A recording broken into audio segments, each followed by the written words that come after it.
அழகாய் ஏற்கனவே பார்த்த அனிமையோட எபிசோட் 15 அண்ட் 16 தான் இந்த வீடியோவில் பார்க்க போகிறோம். 2 சாப்டர் ரொம்ப சின்னதாக இருக்கனால தான் ஒரே எபிசோடில் 2 சாப்டர்லையும் போட்டுடுறேன். சரி, நம்ம விளையாண்டு பேசாமல் எபிசோடுக்குள்ளே போயிடலாம். எபிசோட் ஸ்டார்டிங்லே அவன் ஜோனஸை அப்ரைசல் பண்ணியிருப்பான். உன்னோட சோல் பவர் எப்படி இவ்வளோ ஸ்ட்ராங்காக ஆச்சு? நான் ஒரு உண்மையான ரீஃபைனர்ரா. அஃப்கோர்ஸ் அந்த ஃபேக்கரை விட நான் ஸ்ட்ராங்காக தான் இருப்பேன். இந்த டேனியல் ரத்த வண்டி எடுத்து வயசாகுறான். டேனியல், ஏன் உன்னை இவ்வளோ கடினப்படுத்திக்கிற? மிஸ்டர் கிரிஃபித், ரொம்ப ஓல்டாகவும் வீக்காகவும் ஆயிட்டேன். என்னோட ஹோம் டவுனுக்கு போகணும். என் கடைசி லைஃபையாச்சும் அங்கே ஸ்பெண்ட் பண்ண போறேன். என்ன அலோவ் பண்ணுங்க. இவன் பாடி ரொம்பவே வயசாயிடுச்சு இன்ஸ்டன்டாவே அப்படின்னு இந்த கிரிஃபித் பயங்கரமா யோசிக்கிறாரு. நான் சோல் ரிஃபைனிங் டெக்னிக்கை ப்ராக்டிஸ் பண்ணேன்டா. அது என் வால்டன் தான் சொல்லி கொடுத்தாரு எனக்கு. 5 நாள்லயே நான் டேனியலே பீட் பண்ணிட்டேன். மிஸ்டர் வால்டன், எல்லா பொறுமையும் உங்களுக்கு தான் சேரும். இன்னும் 50 நாள்லயே உங்களுக்கு நான் சர்வெண்ட் ஆயிடுவேன் அப்படின்னு இந்த ஜோனஸ் சொல்றான். ஜோனஸ், நீ பயங்கரமாவே ப்ராக்ரஸ் ஆகுற. நீ அதுக்குள்ளே நெக்ஸ்ட் லெவல் போயிட்ட. இது என்ன நம்பவே முடியல. உன்னோட சோல் பவர் எப்படி இவ்வளவு ஸ்ட்ராங்கா இருக்கு? மீடியாவை கூட்டு போயிட்டு ரிஃபைன் எம்ப்ளமெண்ட்டுக்கு போ அப்படின்னு சொல்றாரு. இவன் ஓகேன்னு சொல்றான். மிஸ்டர் டூட், நீங்க ரொம்ப இன்ட்ரெஸ்டா இருக்கீங்களா ஒரு அப்ரெண்டிஸ் எடுக்க? அப்ரெண்டிஸா? அவ சொல்றான், எனக்கு ஒரு ஸ்டூடெண்ட் இருக்கான். அதனால மார்ஷியல் ஆர்ட் கல்டிவேஷன் பண்ண முடியல அவனோட பிசிக்கல் ரீசனால. ஆனா நிறைய தெரியும். மிஸ்டர் பெர்க்லி, நீங்க ஒரு டாப் 5 சாக்ரெட் காட் கமாண்டரு. உங்களோட ஸ்ட்ரென்த்தும் ப்ரெஸ்டீஜும் என்னோட அதிகம். நீங்க ஒரு ரிஃபைனர். என்னையோட நீங்க பவர்ஃபுல்லு. அப்ப ஏன் என்ன நீங்க ஃபைன் பண்றீங்க? அவ ஐடென்டி வந்து கொஞ்சம் தான் ஸ்பெஷலா இருக்கும். உண்மை என்னன்னா, டியூக் வால்டன் தி எல்டஸ்ட் கிராண்ட்சன். நான் அதை கேள்விப்பட்டேன். ஆக்சுவலி அவன் ஒரு லூசர் ஆச்சே. இது யாரோ எனக்கு சொன்னாங்க அப்படின்னு ஜோனஸ் நினைக்கிறான். இது ரொம்ப டிஃபிகல்ட் அவனை சக்சஸ் பண்ண. அந்த வீக் பட ரிஃபைன் கல்டிவேஷன் பண்ணுமா? எனக்கு தெரியும், அவன் ஒரு யூனிக் தான். மிஸ்டர் டூட், நான் நம்புறேன் உங்களை. எப்படியாச்சும் அவனை கைட் பண்ணி அட்லீஸ்ட் ஒரு ரிஃபைனர் அப்ரெண்டிஸாச்சும் கூப்பிட்டு போங்க. இந்த டியூக் வால்டனுக்கு ஒரு நல்லதாச்சும் அவன் பண்ணிட்டு போத்தோம். மிஸ்டர் பேக்லி, ஒருவேளை நான் அவனை பார்த்தாலும் அவன் என்னோட சோல் பவர் டெஸ்ட்ல கண்டிப்பா பாஸ் ஆகி ஆகணும். மினிமமா ரிஃபைனர் அப்ரெண்டிஸாச்சும் இருக்கணும். அவன் அப்பதான் அவனை டிசபிளா அக்செப்ட் பண்ணிப்பேன். அவன் டேங்க் சொல்லிட்டு, ஜோனஸ் ஒரு யங்கஸ்ட் ரிஃபைனர் வாரியரு, ஒரு பிரைட் ஃபியூச்சர் தருவாரு. அப்புறம் 3 நாள் கழிச்சு ஆனுவல் எக்ஸாமோட டே வருது. அப்படியே சொல்றாங்க, இந்த அகாடமியை பில்ட் பண்ணத ஹார்ன் பை அப்படின்னு சொல்றாங்க. ஒவ்வொரு வருஷமும் நிறைய நோபல் ஸ்டூடெண்ட்ஸ் இந்த அகாடமி விட்டு எக்ஸ்பெல்ட் ஆயிடுவாங்க அப்படின்னு பேக்ரவுண்ட்ல சொல்றாங்க. இந்த ஸ்டாச்சு வந்து ஹேண்ட்கிராஃப்ட்ல செய்யப்பட்டது. ஆனா நான் 15 வயசுல செத்து போயிட்டேன். அந்த ராடு வந்து ரொம்பவே தாட்ஃபுல்லா இருக்கு எனக்கு அப்படின்னு நம்ம ஹீரோ ஸ்டாச்சுவை பார்த்து அவனே ரசிச்சுட்டு இருக்கான். அவனை பார்த்து, நான் வெறும் 2 சக்கரா ஓப்பன் பண்ணியிருக்கேன், நான் கிக் பண்ணிடுவாங்க போல இருக்கு. கவலைப்பட, நீ இன்னும் 1 சக்கரா ஓப்பன் பண்ணா உனக்கு ப்ரொமோட் பண்ணுவாங்க நெக்ஸ்ட் இயருக்கு. வெறும் டாண்டியை யாருமே பிடிக்காது வால்டன் ஃபேமிலியிலேயே. அவன் ஒரு டிப்பிக்கல் லூசர் தான். அவனும் எக்ஸ்பெல்ட் ஆயிட்டான் இந்த ஸ்கூல்ல விட்டு. அப்படியே சிரிக்கிறேன் நிறைய பேரு. அதை பத்தி நீ கவலைப்படாத, நாங்க இருக்கோம், அதை நாங்க பாத்துக்கிறோம். இந்த நோபல் வேஸ்ட் கிளாஸ் ஸ்டூடெண்ட் வந்து ஃபெயில் ஆயிட்டாங்க. ஆனா நிறைய ஸ்டூடெண்ட்க்கு நிறைய செல்வாக்கு இருக்கு அவங்க கிளாஸ்ல. அவங்களாம் வந்து டசன்ஸ் ஆஃப் பீப்புள் இருக்காங்க. அவங்க பேக்கை பேக் பண்ணிட்டு அப்படியே வீட்டுக்கு போயிட்டாங்க. பேக்கரி தான் கல்டிவேஷன் ரெடிட்டா ஆனாங்க. அப்புறம் ஜார்ஜ் சொல்றாரு, எல்லாரும் இங்க வந்துட்டீங்க போல இருக்கு. நான் வெயிட் பண்ண போறது இல்ல, யார் வரீங்க டக்குன்னு வாங்க. அவங்கள எல்லாரும் ஃபெயில் பண்ணி எக்ஸ்பெல்ட் பண்ண போறேன். இந்த டைம் தான் இந்த ரூல்ஸ் நான் சேஞ்ச் பண்ண போனேன் லைட்டா. போன வாட்டி வந்து யாரு சக்ரா ஓபன் பண்ணிருக்காங்களோ அவங்களாம் பாஸ் ஆயிடுவாங்க. நிறைய ஸ்டூடெண்ட்ஸ் வந்து சக்ராவே ஓபன் பண்ணல. அவங்க சீட் பண்ணாங்க சில பில்ஸ் எடுத்து. ஆனா இந்த வருஷம் நான் இந்த டெஸ்ட்ல பாஸ் பண்ணணும்னா நீங்க சக்ரா ஓபன் பண்ணணும், 1000 pounds ஃபோர்ஸ் இழுக்கணும், இல்லனா நீங்க ஃபெயில் ஆயிடுவீங்க. ஓகே, யார் ஃபர்ஸ்ட் வர போறா? கெர்வின் தான் காண்டே டிஃபீட் பண்ணான். அவன் ஏற்கனவே 1000 pounds எல்லாம் இழுத்துருக்கான். 1 more டெஸ்ட் எடுத்து அவனை ஃபெயில் பண்ண பார்ப்பேன் அப்படின்னு அவர் சொல்றாரு மனசுக்குள்ளேயே. ஏன்னா நீங்க என்ன பாக்குறீங்க, எல்லாருக்கும் என் கையை வச்சு உங்க கண்ணெல்லாம் மூடி வைக்கணுமா அப்படின்னு நம்ம ஹீரோ மாசா நடந்து வரான். இப்ப நம்ம ஹீரோ தான் ஃபர்ஸ்ட் போறான் போல இருக்கு. எல்லாரும் கண்ணை திறந்து இரு பாருங்க.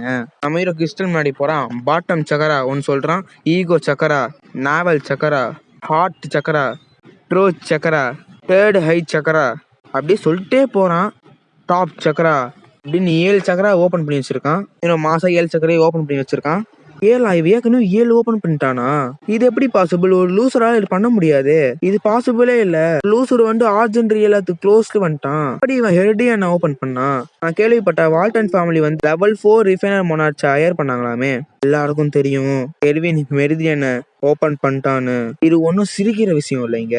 ஏதாச்சும் பில்ஸ் எடுக்க வாய்ப்பு இருக்கு, கேர்ஃபுல்லா பார்க்கணும். 1000 pound பவரா? அதெல்லாம் எனக்கு ஒண்ணுமே இல்ல அப்படின்னு நம்ம ஹீரோ கைய முறுக்கி கிறிஸ்டல் மேல குத்துறான். சரியான வெடிப்பு வெடிக்கிற பயங்கரமா. எல்லாரும் பயங்கரமா ஷாக் ஆறாங்க. பார்த்தா அந்த கிறிஸ்டல் உடஞ்சிருக்கு. இதுக்கு வாய்ப்பே இல்ல. எப்படி இந்த செயினையும் பிரேக் பண்ணா, அந்த கிறிஸ்டலையும் பிரேக் பண்ணா மார்ஷல் வாரியரால தான் பண்ண முடியும். எல்லாரும் பாருங்க, மார்ஷல் வாரியரால இது பண்ண முடியும். ஆனா இவன் யூஸ் பண்ணது வந்து மார்ஷல் ஸ்கில் தான். கென்வின் இதெல்லாம் என்கிட்ட இருந்து மறைச்சு வச்சிருக்கியா? கார்னர் ஒரு குப்பை. நீ அவனோட பவரை கூட நீ ஃபீல் பண்ணல. அந்த ஆப்போனன்ட்டோட இன்னர் நீ ஃபீல் பண்ணியா? இப்போ நீங்க சாட்டிஸ்ஃபைடா? மிஸ்டர் வாக்கர், நான் கொஞ்சம் பிஸியா இருக்கனால நான் கொஞ்சம் லீவ் போட்டுக்கிறேன் அப்படின்னு சொல்லிட்டு நம்ம ஹீரோ போறான். மிஸ்டர் வாக்கரே ஷாக் ஆக வச்சிட்டானே. இப்போ நான் இதை ஹேண்டில் பண்ணிக்கிறேன். இது ஒரு பெரிய டீலு. ஏன்னா நீ வெறும் சக்கராவை மட்டும் ஓபன் பண்ணி வச்சிருக்க. கல்டிவேஷன்லயே ஆரம்பம். நம்ம ஹீரோ அசால்ட்டா சிரிச்சுக்கிட்டு முன்னாடி பாக்குறான். பார்த்தா ரயான் முன்னாடி இருக்கான். நான் என்னை பத்தி இன்ட்ரடியூஸ் பண்ணிக்கிறேன். என் பேரு தான் ரயானு. ஆனா ரயான் கேங்ல லீடரு அப்படின்னு சொல்றான். 2 பேரும் நேருக்கு நேர் நிக்கிறாங்க. இது ஒன்னும் கல்டிவேஷன் ரிட்ரீட் இல்லையே. ஒருவேளை அவன் ராஜ் ரீல்டே பிரேக் பண்ணிருப்பானோ? இப்படின்னா நிறைய பேர் பேச ஆரம்பிச்சிட்டாங்க. நான் மிடில் ஃபிங்கர் காமிச்சிட்டு நல்ல நாயே இந்த இடத்த விட்டு வழி விடுறா அப்படின்னு சொல்றான். இந்த வாட்டம் வந்து மண்டைக்குள்ள பயங்கரமா சூடாயிட்டான் போல இருக்கு. நான் உன்னை பத்தி கேள்விப்பட்டதே இல்லையே. இன்னைக்கு நான் என் சின்ன தம்பியை பார்க்க தான் வந்திருக்கேன். ஓ, சின்ன நாய் அடிச்சாமே பெரிய நாய் வந்திருக்கு பாரு அப்படின்னு நம்ம ஹீரோ காமெடி பண்றான். அவன் கோவப்பட்டுட்டு, நீ ஒரு வால்டனா? உனக்கு மேனர்ஸ் ஒன்னும் தெரியாதாடா? என் ஆசையா நீ மேனர் பண்ண மாட்டேற. ரொம்ப வருஷத்துக்கு முன்னாடி நம்ம சண்டை போட்டோம். உன் பிரதர் என்னால்ட்ட ட்ரெஸ் ட்ரை ஆகணும். ஆனா நீ என்ன பாட்ட வந்திருக்க? என்ன பின்தங்கியே போறியா? வாய மூடுறா. என்ன தைரியக்கு நீ அந்த வார்த்தையை சொல்லியிருப்ப? நான் யோசிச்சு பார்க்க வைப்பேன். ஏன்னா இந்த வளர்ந்து பிறந்தேன்னு. இது நல்லா இருந்தது. ரஃபியன் பார்க்க ரஃபியன் மாதிரி தான் இருக்கு. ஏன் இப்படி பிரிட்டன் பண்ணிக்கிறோம் நீ? நீங்க ஒன்னும் ஆர்கியூ பண்ண வரல. இந்த சேலஞ்ச் லெட்டர் நீ அக்செப்ட் பண்ணிக்கோ அப்படின்னு அவன் லெட்டர் நம்ம ஹீரோ கிட்ட கொடுக்குறான். என் பிரதரையே நீ இவ்வளவு கோவப்பட வச்சிட்டியே. ஸ்கூலை விட்டு எக்ஸ்பெல்ட் பண்ணி வச்சிட்டியே நீ. இப்ப நான் அவனோட பிரதரு. இப்ப நான் அவனுக்கு சில லெசன்ஸ டீச் பண்ண போறேன். தப்பா அக்கஸ்டம் பண்ணிருக்காங்க. இது ஒரு ஃப்ரேம் தான் அப்படின்னு கூட்டத்துல பேசிக்கிறாங்க. இப்ப உனக்கு 2 சாய்ஸ் தான் இருக்கு. ஒன்னு மண்டிட்டு அகைன்ஸ்ட் பக்கமே வர மாட்டேன்னு சொல்லு. இல்லைன்னா நீ என் சேலஞ்ச எடுத்துட்டு உன்னோட முட்டியை நான் நசுக்கி போட்டுருவேன். நான் உனக்கு சஜஸ்ட் பண்றத விட நீ ஃபர்ஸ்ட் ஆப்ஷன் எடுத்துக்க நல்லது அப்படின்னு சொல்றான். ரியான், நீ ரொம்ப தூரம் போற. நீ ரொம்ப தீய வழியில போற. ஒருவேளை கெர்வின் இப்ப முட்டி போட்டான்னு வச்சுக்கவேன், எப்படி அவன் ஃபியூச்சர்ல வாழ்வான்? இப்ப கெர்வின் வந்து உன்கிட்ட சண்டை போட்டான்னு வச்சுக்கவேன், அப்ப கண்டிப்பா அவன் செத்துருவானே. ஏன் நீ ஒரு 9 ஸ்டார் மார்ஷியல் வாரியரு. ஒரு அடிதான் இருக்கு நீ மார்ஷியல் மாஸ்டர் ஆக. ஆனா இப்ப நீ சேலஞ்ச் பண்றது ஒரு மார்ஷியல் அப்ரண்டிஸ். அவ இன்னும் மார்ஷியல் வாரியர் கூட இல்ல. உனக்கு இது பார்க்க அசிங்கமா இல்லையா? இந்த யங்கர் பிரதர் தான் உமன்ஸ் அண்டர்வெல்லாம் திருடி வச்சான். ஓல்டர் பிரதரும் அப்படி இருக்க வாய்ப்பு இருக்கு. இதனால அகைன்ஸ்க்கு நிறைய அவமானம் வந்திருக்கும். இப்ப நீ இந்த சேலஞ்ச் அக்செப்ட் பண்றியா? உனக்காக ஒரு உமன் எல்லாம் வந்திருக்காங்க பாரு. நீ தான் டியூக் வால்டன்லயே எல்டர் கிராண்ட்சன், ஜெனரல் ஃபிளையிங் டிராகனோட பையன் நீ அப்படின்னு இவன் சிரிக்கிறான். நம்ம ஹீரோ அவன் மேல எச்சு துப்பிட்டான். சேலஞ்சை கீழே போட பாக்குறான். நம்ம ஹீரோ அப்படியே பிடிச்சிடுறான். இப்படி இருந்தாலும் நீ அசிங்கப்பட போற. உன் சேலஞ்சை நான் அக்செப்ட் பண்ணிக்கிறேன்டா அப்படின்னு அக்செப்ட் பண்றான் நம்ம ஹீரோ. 3 நாள் கழிச்சு மார்ஷியல் ஆர்ட்ஸ் நாள் நடக்கும். அப்போ உன்னை பீட் பண்ணி என் ஷூவை லிக் பண்ண வைக்கிறேன்டா. இல்ல கெர்வின், ஹீரோ மாதிரி நடிக்காத. அதேதான், இந்த மாதிரிலாம் பண்ணாத அப்படின்னு என் ஃப்ரெண்ட்ஸ் சொல்றாங்க. கெர்வின் வந்து 15 வருஷமா எந்த அச்சீவ்மெண்ட்டும் பண்ணல. என்னோட ப்ரீவியஸ் லைஃப்ல கம்பேர் பண்ணும் போது இந்த தடவை நான் டாப்ல இருக்கணும் வேர்ல்டுலயே, அதுவும் தனியா. நம்ம சிரிச்சுக்கிட்டு, கவலைப்படாதீங்க, நான் பாத்துக்கிறேன், எல்லாருக்கும் காமிக்கிறேன் 3 நாள் அவனை தோக்கடிப்பேன்னு. அப்புறம் அவன் இந்த கல்டிவேஷன் அகாடமி விட்டு வெளியே போயிடுவான். என் காலில் இனிமே வாஷே பண்ண மாட்டேன் 3 நாளா. நீ ஒன்னும் ஆக்ட் பண்ணால. 3 நாள் நசிக்கப்படாம விட மாட்டேன்டா. நான் போலன்னா என் பேர் அகின்ஸ் இல்லடா அப்படின்னு சொல்றான்.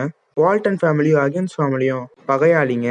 இது வந்து இங்கே ஸ்டார்ட் ஆகுது. இந்த அகைன்ஸ்ட் ஃபேமிலியை டெஸ்ட்ராய் பண்ண போறோம். இந்த இடத்துல இந்த எபிசோட் முடியுது. சரி பார்ப்போம் அடுத்த எபிசோட நம்ம ஹீரோ என்ன பண்றான்னு.